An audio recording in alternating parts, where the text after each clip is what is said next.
আসসালামু আলাইকুম। আমি এখন একটা কেক বানাবো। এটা কোনো রেসিপি না, অ্যাকচুয়ালি এটা হচ্ছে ইজি রেসিপি বিডি আর রাবেয়াজ হাউসের এই দুইটা চ্যানেলের 1 লক্ষ দর্শক মানে সাবস্ক্রাইবার পূর্তি উপলক্ষে। তো চিন্তা করলাম যে তাদেরকে একটা নিজেই কেক বানায় নেই, কেনার থেকে অনেক ভালো লাগে, পার্সোনাল টাচ থাকে এর মধ্যে আর কি। তো আসেন দেখি কেমন করে বানানো যায়। তবে একটা কথা বলি, কেকটা যা তা অবস্থা হবে আমার মনে হচ্ছে আর কি। আর দ্বিতীয় কথা হচ্ছে, কারণ আমার অসাধারণ গুণ আমি জানি, একটা ভালো জিনিস কিভাবে খারাপ করে ফেলা যায় ওটা আমার থেকে ভালো বোধহয় কেউ জানে না। তো যাই হোক, দেখে আপনারা কি শিখবেন না শিখবেন জানি না, অন্তত আমার দুরবস্থা দেখে হাসতে পারবেন আর কি। তো যাই হোক, চলেন শুরু করা যাক। তো এই জন্য আমি এইখানে 1 কাপ দুধ নিচ্ছি। তো দুধটা মাপছি যেই কোকো পাউডার দিয়ে আমি যেই কাপ দিয়ে আমি কোকো পাউডার মাপছিলাম সেটা দিয়ে মাপছি, সেই জন্য কোকো কিছু লেগে আছে, অসুবিধা নাই। ওই মধ্যে আমি অল্প একটু প্রায় 1 টেবিল চামচের মতো সিরকা দিব, দিয়ে ভিনেগার আর কি দিলে এটা একটু পরেই বাটার মিল্ক হয়ে যাবে। হওয়া শুরু করে দিচ্ছে, এই যে দেখেন ঘন হয়ে যাচ্ছে, এটা বাটার মিল্ক হয়ে যাবে। এই বাটার মিল্কটা আমি একটু সাইডে রেখে দিব।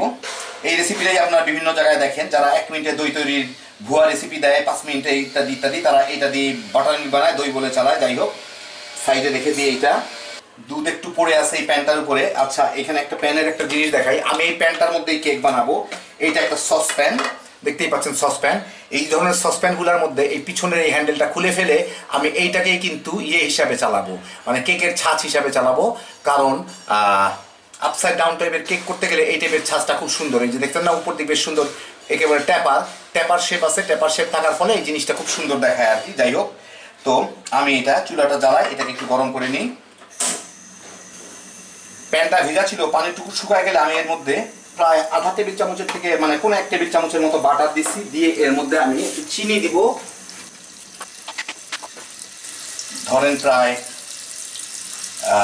1.5 টেবিল চামচের মতো। আমার অল্প একটু ক্যারামেল করে নিতে হবে, খুব বেশি ক্যারামেল করব না। এটাকে এখন জাল দিয়ে আমার ক্যারামেল করে নিতে হবে। আর একটু দিই।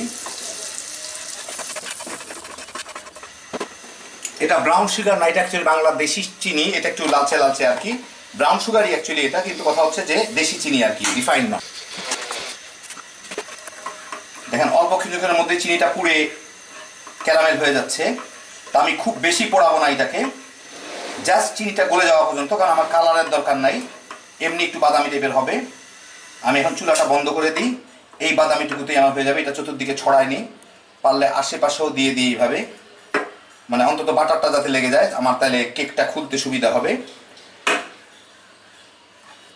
যতদূর পারি চতুর্দিকে ছড়ায়। আমি এর মধ্যে কতগুলো আনারস আমি এইভাবে মাঝখান থেকে ফুটা করে রাখছি, মানে কোটটা ফেলে রাখছি। এটা করার জন্য আমার অন্য ভিডিওতে যারা দেখছেন না হলে এরকম একটা বোতলের মুখ নিয়ে আমি এইভাবে চাপ দিয়ে এটাকে ফুটা করে নিয়েছি, মানে কোটটাকে কেটে নিছি আর কি। বা বিদেশে এই আনারস আপনার রেডিমেড কিনতেই পাওয়া যায়। দেখেন চাপ দিলেই এটা মাঝখান থেকে এই বাইরে হয়ে চলে আসলো, ফুটা হয়ে গেল। এটাকে পরে আমি ফেলে দিব। তো যাই হোক, এরকম করে রাখছি। এখন এগুলো আমি অ্যাকচুয়ালি প্যানের মাপেই আগে ঠিক করে রাখছি যে কয়টা বসবে, কিভাবে বসবে, ওই অনুযায়ী আমি উঠায় নিছিলাম। তো এখন ওই অনুযায়ী আমি এটাকে বসায় দিই। ক্যারামেলগুলো চতুর্দিকে ছড়ায় দিচ্ছি যতদূর পারি আর কি, কারণ ক্যারামেল একটু করে ঠান্ডা হইলে জমে যাবে, যাতে আমার এই আনারসগুলোকে ধরে রাখতে পারে। এই জিনিসটা মাঝখানে ছিল, তো এর যে ভালো দিকটা, সেই ভালো দিকটা আমি নিচে দিব, কারণ আপসাইড ডাউন কেক যেহেতু সেহেতু এটা উপরে থাকবে। তো এইটাকে মাঝখানে দিলাম, আর বাকিগুলোকে আমি এইভাবে দিয়ে দিব। দেখেন আমার তাওয়াটা গরম আছে, এটা ভাজা হচ্ছে, তাতে অসুবিধা নাই, কারণ এমনি এটা তো এমনিও বেক হবে, অমনিও বেক হবে। চাপ দিয়ে এটার সাথে বসায় দিব যাতে ঠিক মতো বসে যায় জিনিসটা, ঘুরায় ফিরায় যাতে কোনোটা উঁচা হয়ে না থাকে। আর যেহেতু গরম আছে সেহেতু এটা সিদ্ধ হয়ে এমনি নরম হয়ে বসে যাবে। এখন আমি কতগুলো চেরিকে এইভাবে কেটে রাখছি। চেরি মানে বাংলাদেশি করমচা আর কি অ্যাকচুয়ালি। এইগুলাকে আমি এর মাঝখানের এই গর্তগুলোর মধ্যে বসায় দিব, যাতে একটু দেখতে ভালো লাগে আর কি। যখন আমি কেকটা উল্টা দিক থেকে উল্টায় দিব আর কি, চেপে চেপে দেই। হয়ে গেল আমার প্লেটটা রেডি। এখন আমি একটা স্ক্রুড্রাইভার দিয়ে হ্যান্ডেলটা খুলে ফেলে এটাকে ছাঁচটা বানায় নিব আর কি। এখন আমি এখানে কিছু ময়দা কোকো টোকো সব মিক্স করা আছে। যাই হোক, এখানে আমি অর্ধেক নিচ্ছি। কতটুকু আমি মিক্স করছি আপনারা স্ক্রিনে যে দেখতে পারতেছেন এটা হচ্ছে আমি টোটাল ইনগ্রিডিয়েন্টস দিছি। আমি দুইটা কেক বানাবো, একটার উপরে আরেকটা দিব আর কি, মানে একটা আপসাইড ডাউন কেকের উপরে আরেকটা আপসাইড ডাউন কেক দিয়ে আমি একটা গুগলেট খাপলা কিছু একটা বানাবো আর কি, দেখি কি হয় আর কি। আমি চিন্তা করতেছিলাম দিলে হয়তো খারাপ হবে না, যাই হোক সেই জন্য আমি নিয়েছি। তার উপরে আমি 2 চামচ কফি দিচ্ছি, ইনস্ট্যান্ট কফি দিচ্ছি। এখন এর সাথে আমার ওয়েট ইনগ্রিডিয়েন্টসগুলো মিশাইতে হবে। তো এই জায়গায় আমি নিব হচ্ছে 2টা ডিম আমি ঘুটে রাখছি, এই ডিম 2টা দিয়ে দিব এর মধ্যে। যদিও যার জন্য হচ্ছে সে কিন্তু একটা ডিমের বেশি ব্যবহার করে না, তার সব রেসিপি দেখবেন মাত্র একটি ডিম দিয়ে তৈরি। আমি ঠিক বুঝলাম না, ওর জন্য আমি 2টা ডিম নিচ্ছি, চিন্তার কারণ নাই। ওর কেন মুরগির সাথে এত শত্রুতা আমি এটা বুঝলাম না, ডিম কি ক্ষতি করছে তার। তো দিলাম মাত্র 2টি ডিম। এর সাথে দিব হচ্ছে আমি যে বাটার মিল্কটা করে রাখছিলাম, এই যে দেখেন এটা জমে একদম নান্ডিবাস্টি অবস্থায় আছে, ওর আধা কাপ দিব। 1 কাপ রাখছিলাম, 1 কাপের থেকে একটু বেশি হয়েছে, তাই একটু আধা কাপের থেকে হালকা একটু বেশি দিলাম। আর দিব হচ্ছে সিকি কাপ তেল, কোয়ার্টার কাপ আর কি। আমার বাংলা অনেকে সিকি বুঝেন না, তো ইংরেজিতেই বলতে হয় আর কি। আমরা সাধারণত আজকাল আবার পিতৃভাষা বেশি বুঝি মাতৃভাষার থেকে, যাই হোক। এগুলোর সাথে অলরেডি চিনি মিশানো আছে, আপনারা বুঝতেই পারতেছেন। এই ড্রাই ইনগ্রিডিয়েন্টস এর মধ্যে আছে কোকোয়া বাটার, ময়দা, চিনি, বেকিং সোডা, বেকিং পাউডার, কতটুকু আছে ওটা আপনারা দেখতেই পাচ্ছেন স্ক্রিনে। আর যেহেতু চকলেট কেক বানাচ্ছি সেহেতু আমি চকলেট এসেন্স দিব। দেখি এখানে কতদূর আছে, যা আছে তার অর্ধেক দিব, আর এটা রেখে লাভ নাই। হ্যাঁ, মোটামুটি ধরেন 2 চা চামচের মতো দিলাম চকলেট এসেন্স দিয়ে। এটাকে এখন আমি মিলাই নিব। যদি প্রয়োজন হয় তাহলে হয়তো আমি গরম পানি অ্যাড করব, কিন্তু আমি ব্যাটারটা একটু শক্ত বানাবো। আমার ব্যাটারটা একটু শক্ত মনে হচ্ছে, এর মধ্যে আমি কোয়ার্টার কাপ গরম পানি অ্যাড করব। এই সাইডগুলোকে চেষে নিব যাতে সবগুলা ভালো মতো মিশে। অনেক সময় তলারগুলা ঠিক মতো মিশে না, সেই জন্য সবগুলাকে উঠাই উঠাই ভালো মতো মেখে নিব।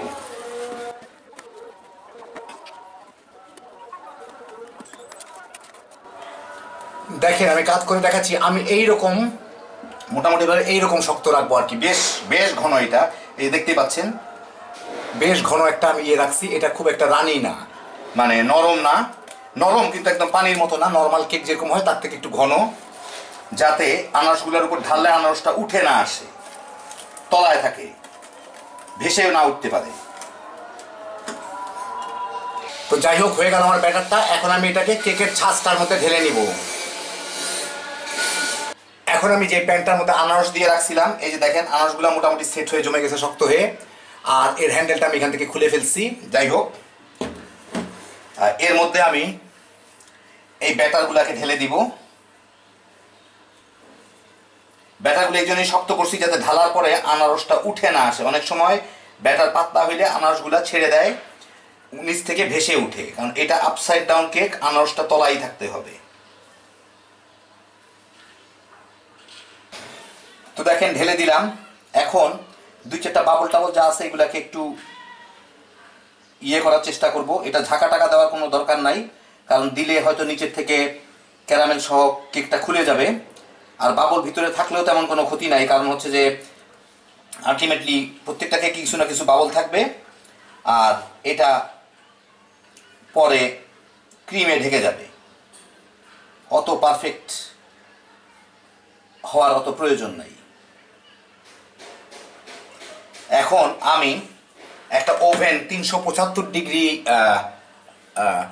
অ্যাকচুয়ালি 360 ডিগ্রি সেলসিয়াস অথবা সরি, এখন আমি একটা ওভেন 360 ডিগ্রি ফারেনহাইট অথবা 170 ডিগ্রি সেলসিয়াসে গরম করে দিতে দিচ্ছি।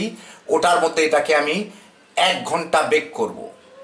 ইউজুয়ালি অনেক জায়গায় দেখবেন 180-তে বেক করে 45 মিনিট কিংবা 40 মিনিট, এটাতে হয় না।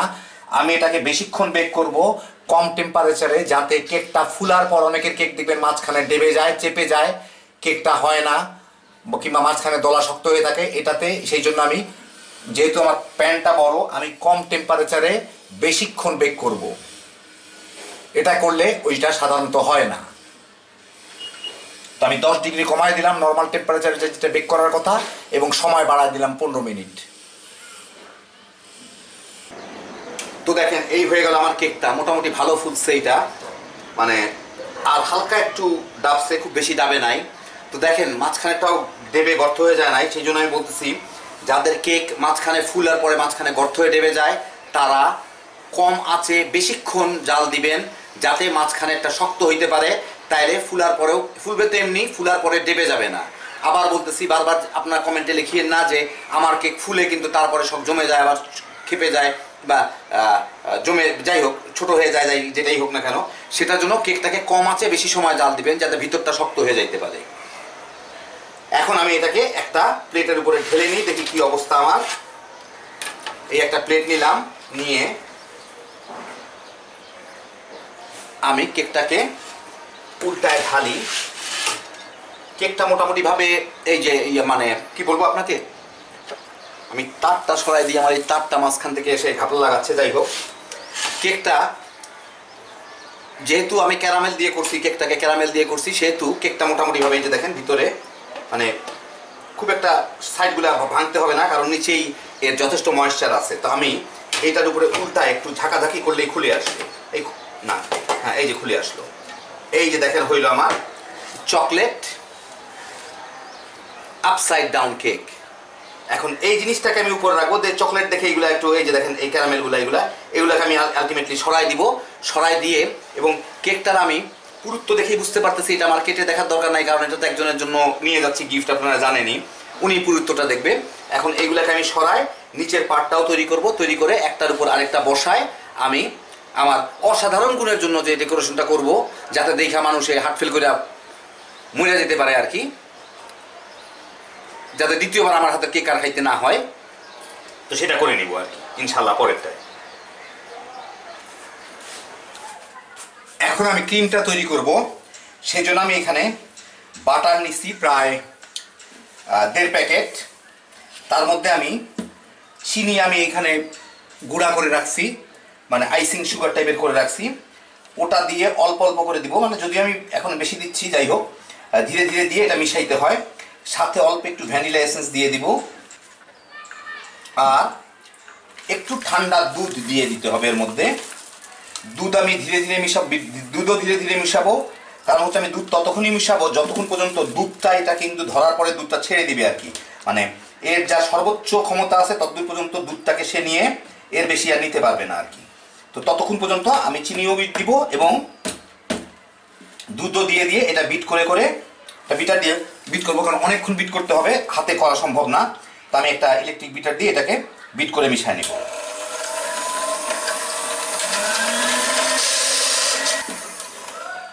কিছুক্ষণ বিট করার পর যখন চিনিটা মিলে যাচ্ছে, তখন আমি এর মধ্যে আরও চিনি অ্যাড করব, সাথে আবার অল্প একটু দুধও অ্যাড করব। বড় দানা চিনি ব্যবহার করা যাবে না, কারণ চিনিটা গললেও খুব একটা গলবে না, অল্প একটু গলবে, সেই জন্য বড় দানা চিনি হলে কিচকিচ করবে, যদিও ছোট দানাও কিচকিচ করে ঘরের গুলা, একদম বাইরের আইসিং সুগারটা হলে ভালো হইতো। যাই হোক অসুবিধা নাই, আবার বিট করে নেব। তো যাই হোক হয়ে গেল আমার ক্রিম। এখন ডেকোরেশনের পালা। দুইটা কি হয়ে গেছে, এখন সময় বাঁচানোর জন্য আমি একটা কেকের তলাটার থেকে এই অংশটুকু কেটে নিছি, কারণ তলাটা মানে ওইটা তো আপসাইড ডাউন, মানে এইটাই ছিল উপর দিকটা আর কি, উপর দিকটা এটা ছিল, এটা আমি এইভাবে কেটে সমান করে নিছি, যাতে এখানে আমি একটা কেক রাখার বোর্ড নিয়ে আসছি, ওইটার মধ্যে যাতে বসে। এখন এইটাকে যাতে উঠে না আসে, এই দেখেন তাও একটু ডেকে গেল, এগুলোকে একটু সরায়। এগুলো হচ্ছে ক্যারামেল যেটা ছিল সেটা, অসুবিধা নাই। এর উপরে এটাকে বসায় দিব, আমি একদম মাঝখানে বসায় দিব। দেখেন এই হচ্ছে একটা কেক, একদম মাঝখানে বসে নাই। হ্যাঁ, আমার অসাধারণ গুণ এবার মাঝখানে বসানো, চতুর্দিকেই প্রবলেম, এত গুণ থাকলে হয় না। যাই হোক, এই হচ্ছে দ্বিতীয় কেকটা। দ্বিতীয় কেকটার মাঝখান থেকে আমি এবার চেরিগুলোকে উঠাই নিছি, কারণ চেরি আমি নতুন চেরি দিব। এটার তলা আর কাটবো না, কারণ আমি যখন ক্রিম দিয়ে ভরবো তখন আর তলা কাটার দরকার হবে না। যাই হোক, এখন আমি এইটার উপরে যে ক্রিমগুলা বানাইছি সেই ক্রিমগুলাকে দিয়ে, যত একটু ফ্রিজে রাখছিলাম যাতে শক্ত হয়ে থাকে, দেখি এই জায়গাটা একটু ভরে দেই, যাতে হ্যাঁ ওই ক্রিমগুলা দিয়ে একটা লেয়ার দিয়ে দিব। কিছু ক্রিমকে চকলেট বানাইতে গেছিলাম, তো যাই হোক, তো পরে চিন্তা করলাম না ভ্যানিলাই রাখি, তো সেই চকলেট ক্রিমটুকু আগে এর মাঝখানে যেহেতু এর মধ্যে দিয়ে দিব। মনে করছিলাম চকলেট ক্রিম দেই, পরে দেখলাম না দরকার নাই, আর মাঝখানে যাবে ক্রিম, এমনিও খাইতে মজা অমনিও খাইতে মজা। যাই হোক, যেটুকু বানাইছিলাম সেটুকু দিয়ে দিই, বাকিটুকু ভ্যানিলা দিয়ে দিব। এই একটা মজা হচ্ছে আপনার লেয়ার কেকের, যে যা খুশি তাই দিয়ে আপনি ভিতরে ঢুকাই দিতে পারেন। যত ইমপারফেকশন থাকুক কোনো ব্যাপার না, সব কিছুই ঠিক হয়ে যাবে। হ্যাপি জোশের জিনিস একটা। এটা আবার বাঁকা স্প্যাচুলাটা, যাই হোক ওটা পরে সোজা করে সাইজ করব। এইটুকু লাগাই দিই, লাগায় বাকিটা আমি, দেখেন কতগুলা ক্রিম হয়েছে হ্যাপি জোশের, এই ক্রিমটা দিয়ে ভরে দিই। সবচেয়ে মজার জিনিস হচ্ছে ভ্যানিলা আর চকলেট দুইটা ক্রিম খাইতে কিন্তু একসাথে, দুইটা ক্রিম কাপে দুইটা ফ্লেভার খাইতে কিন্তু হ্যাপি জোশ লাগে, এটা একটার সাথে আর একটা কনফ্লিক্ট করে না। আচ্ছা, যেহেতু আমার কাছে কোনো কিছু নাই, আমি একটা স্কেল ব্যবহার করব, কারণ এটা সমান করে দেওয়ার জন্য এক ধরনের ছুরি পাওয়া যায়, ওই জিনিসটা আমার কাছে নাই। তো আমি এইটা দিয়ে যতদূর পারি সমান করে দিব, যাতে এক মাথা থেকে আরেক মাথা পর্যন্ত যায়। বেশ একটু মোটা করেই দেওয়ার চেষ্টা করবো আর কি। এটাকে ফ্রিজে রাখবো, আলটিমেটলি কেকটা মানে উপরের ক্রিমটা জমে যাবে ভালো মতোই, তাইলে যাতে মানে খাওয়ার সময় বেশ একটু ক্রিম পায় আর কি। সাইড দিয়ে পরে ঢুকাই দেওয়া যাবে, আগে মাঝখানেরটুকু সেরে নিই, তারপর উপরের কেকটা চাপে এইটা চতুর্দিকে চলে যাবে। দেখেন কি সুন্দর মোটামুটি সাদা রং দিয়ে ঢেকে গেল। আরেকটু যদি মোটা করে দিতাম তাহলে বুঝবেই না কেউ যে এখানে আরেকটা আছে। এখন এইটার উপরে আমি এই কেকটাকে বসায় দিব, দুইটা যেহেতু একই সাইজের হয়েছে সেহেতু যাতে একভাবে থাকে। পাশে অনেক বড় ফাঁক, কোনো চিন্তার কারণে, আমার যথেষ্ট ক্রিম আছে, আমি ওইটা দিয়ে ভরে ফেলবো ইনশাআল্লাহ। আর ফ্রিজে রাখলে এটা এমনি জমে শক্ত হয়ে যাবে। এখন আমি মাঝখান থেকে চেরিগুলো উঠাই ফেলছি, কারণ হচ্ছে যে রান্না করা চেরির থেকে আমি চাচ্ছি কিছু ফ্রেশ চেরি দিয়ে দিতে। তো সেই জন্য আমি এখানে ফ্রেশ চেরিগুলা বসায় দিব, দেখতে সুন্দর লাগবে আর কি। আর আপনারা কেউ যদি কখনো চেরি কাটতে যান, চেরি কিন্তু চাপ দিলে দেখবেন যে কোনো একটা কেটে যে বিচিটা বের করে নিছে ওখান থেকেই কাটলে ভালো, তাই নিলে অন্য জায়গা থেকে কাটলে চেরি চার টুকরা হয়ে যাবে। দেখেন ফ্রেশ চেরিগুলা দিয়ে দিলাম। এখন এর উপরে আমি যতদূর পারি এই ফ্রস্টিংগুলো আগে সাইড দিয়ে আগে কাভার করে দেই। দুই একবার হয়তো ফ্রিজে রাখতে হবে, বাইর করতে হবে, কারণ একটু ঠান্ডা হবে, জমবে। তারপরে আমি সাইডটা দেখাইতে পারতেছি না, সাইডে বিরাট ফাঁক, তো আমি সাইডটুকু আগে এই ক্রিম দিয়ে ভরে দিই, একবার জমে গেলেই যথেষ্ট। সাইডে যতদূর পারি দিয়ে দিলাম। এখন উপরে কিছু দিয়ে দিব, একটু আজকের দিনটা গরম, সেই জন্য ফ্রস্টিংগুলো খুব নরম হয়ে যাচ্ছে। তো যাই হোক, এটা যাতে ফ্রিজে রাখলে অথবা রাত্রে হয়তো বৃষ্টি টিষ্টি হইলে আরেকটু মানে আরেকটু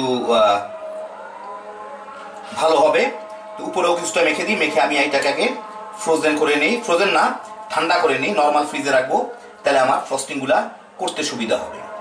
যদিও আমার এই সৌন্দর্য চেরি ঢেকে গেল, তাও অসুবিধা নাই, কাটলে কেউ না কেউ তো হয়তো দেখবে আর কি।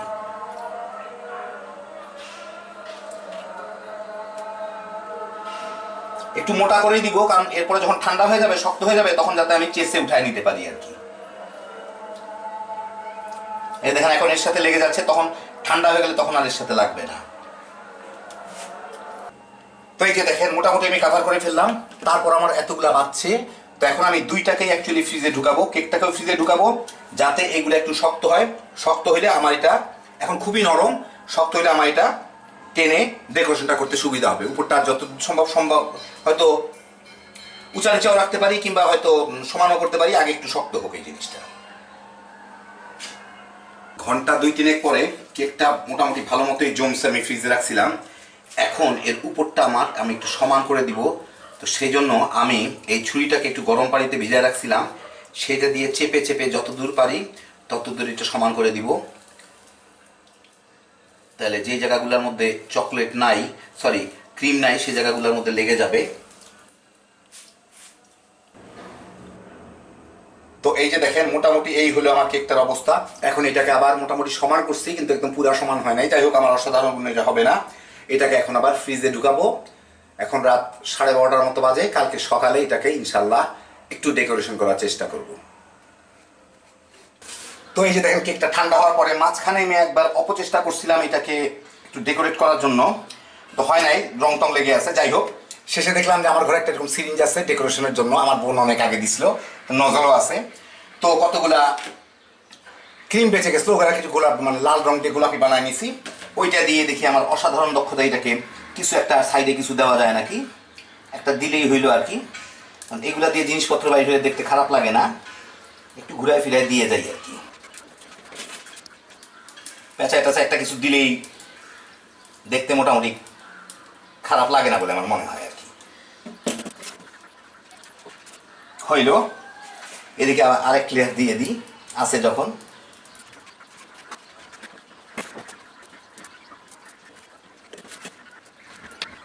যাই হোক, যা একটা কিছু হইল। এখন আমার মতো লোকদেরকে উদ্ধারের জন্য কতগুলা জিনিস আছে, সেগুলো হচ্ছে কেক ডেকোরেশনের কতগুলা রঙিন জিনিস পাওয়া যায়। তা আমিও সেটা দৌড় দিয়ে গিয়ে কিনে নিয়ে আসছি, কারণ আমার অসাধারণ দক্ষতা কি হবে, এইগুলা উপর দিয়ে একটু ছড়ায় দিব। দিলেই আমার যা ইমপারফেকশন আছে সব আশা করি ইনশাল্লাহ ঢেকে যাবে, দেখতেও সুন্দর লাগে। এই যে দেখেন 45 টাকা দাম, এর মধ্যেই সেরে ফেলাইলাম। হ্যাপি জোশ না? কতগুলো দেখেন, তারপর বেঁচে যাবে, মানে 20 টাকার ইয়ে খরচ হইলো আমার ডেকোরেশন।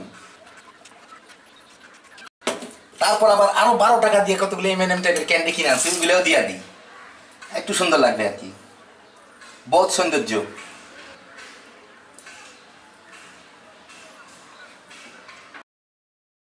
দেখেন কি সুন্দর হয়ে গেল আমার কেকের উপরে একটা ডেকোরেশন। এখন আমি সাইডগুলোর মধ্যে একটু অন্য জিনিস দিব, চকলেট দিব।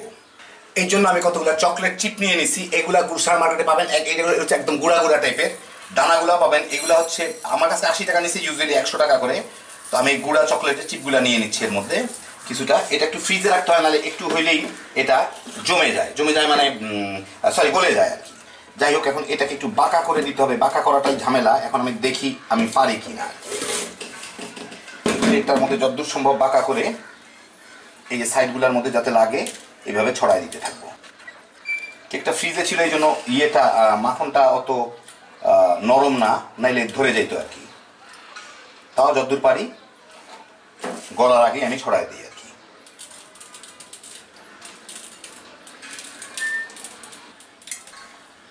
তো কেকটা শেষ করছিলাম, তো আমার এমনি দেরি হয়ে গেছে, ওরা বারবার কল দিচ্ছে, তো সেই জন্য আপনাদের আর কেটে দেখাইতে পারলাম না। তো কাটার পর কিরকম হইলো সেইটা আপনারা ওনাদের চ্যানেলে ভিডিওগুলো আছে, আমি লিঙ্ক দিয়ে দিচ্ছি, আমার ডিসক্রিপশনে থাকবে, ওখান থেকে দেখে নিতে পারেন ভিতরটা কেমন হইলো আর তাদের পছন্দ হইলো কিনা। যাই হোক, এই পর্যন্তই তাহলে, সবাই ভালো থাকবেন, ইনশাল্লাহ আবার দেখা হবে। আল্লাহ হাফিজ।